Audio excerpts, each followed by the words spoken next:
YM6 news కి స్వాగతం. బోయినపల్లిలోని శ్రీ వెంకటేశ్వర స్వామి 23వ బ్రహ్మోత్సవాల సందర్భంగా శుక్రవారం శ్రీ వెంకటేశ్వర స్వామి రథయాత్ర మహోత్సవం గరుడసేన రథయాత్రలో మంగళ వాయిద్యాలతో బోయినపల్లి పురవీధులలో వైభవంగా రథయాత్ర మహోత్సవాన్ని ఘనంగా నిర్వహించామని ఆలయ కమిటీ అధ్యక్షులు నారాయణ తెలిపారు. శ్రీ వెంకటేశ్వర స్వామి రథోత్సవ మహోత్సవానికి ముఖ్య అతిథిగా కంటోన్మెంట్ బోర్డు మాజీ ఉపాధ్యక్షులు జంపన ప్రతాప్ హాజరై ప్రత్యేక పూజలు చేశారు. ఈ సందర్భంగా నారాయణ మాట్లాడుతూ సోమవారం నాడు ప్రారంభమైన బ్రహ్మోత్సవాలు శనివారం నాడు మహాపూర్ణాహుతి చక్రస్నానము శతఘటాభిషేకంతో బ్రహ్మోత్సవాలు సమాప్తి అవుతుందని తెలిపారు. మురళీకృష్ణ కోలాటం బృందం భక్తులను ఎంతగానో ఆకట్టుకున్నారు. స్థానిక మహిళలు బొడ్డమ్మ భజనలతో వారి భక్తిని చాటుకున్నారు. ఈ కార్యక్రమంలో ఆలయ కమిటీ సభ్యులు రామ్మోహన్ రావు, లక్ష్మణ్, ఆత్మానందరెడ్డి, జగన్నాథం, యాదయ్య, నరసింహరావు, పెంటారెడ్డి, ధర్మవీర్, జంపన్న, రవి, నరేష్, లీడర్ బాబు, శ్రీలత, ఆలయ ప్రధాన అర్చకులు పవర్ కుమారస్వామి, మురళీకృష్ణ కోలాట బృందం ప్రసాద్, ఎంవి రావు, సత్యనారాయణలతో పాటు స్థానిక మహిళలు తదితరులు వెంకటేశ్వర స్వామి రథయాత్ర మహోత్సవంలో పాల్గొన్నారు.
Follow.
23వ బ్రహ్మోత్సవాల సందర్భంగా ఈరోజు 4వ రోజు సాయంత్రము స్వామివారి రథయాత్ర ఊరేగింపు అంగరంగ వైభవంగా జరుగుతుంది. దేవాలయం నుంచి స్టార్ట్ అయిన ఊరేగింపు Bapuji Nagar, Vanitha cooperative society, new city colony, Akash Nagar, Sanjeevaiah Nagar పురవీధిలో తిరుగుకుంటూ భక్తుల అశేష సమూహంతో అంగరంగ వైభవంగా జరుగుతుంది. ఈ కార్యక్రమానికి ముఖ్య అతిథిగా జమ్మన ప్రతాప్ గారు కూడా హాజరవుతున్నారు. ఇంకొద్దిసేపట్లో ఈ కార్యక్రమం మీద భక్తులందరూ తిలకించి స్వామివారి ఆశీర్వాదం పొందాలని, అనుగ్రహం పొందాలని కోరుకుంటున్నాను. జై శ్రీనారాయణ. 23వ బ్రహ్మోత్సవాల్లో భాగంగా ఈరోజు 4వ రోజు ఉదయం నిత్యహవన కార్యక్రమం పూర్తి చేసుకుని, ఇవాళ సాయంత్రం కూడా నిత్యహవన కార్యక్రమం పూర్తి చేసుకుని ఇప్పుడు పెరుమాళ్ళు అమ్మవార్లతో పాటుగా రథయాత్ర మహోత్సవంలో పురవీధుల్లో బయలుదేరుతున్నారు.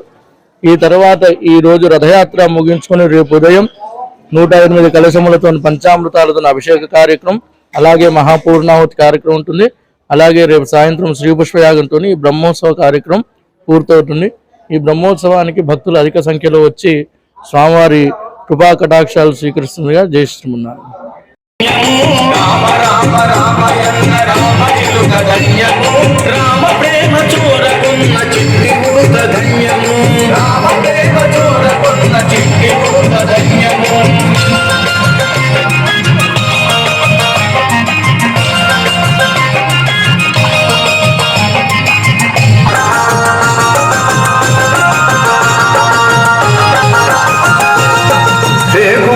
తినిపించిన శబరిమాత ధన్యము, పండు తినిపించిన శబరిమాత ధన్యము.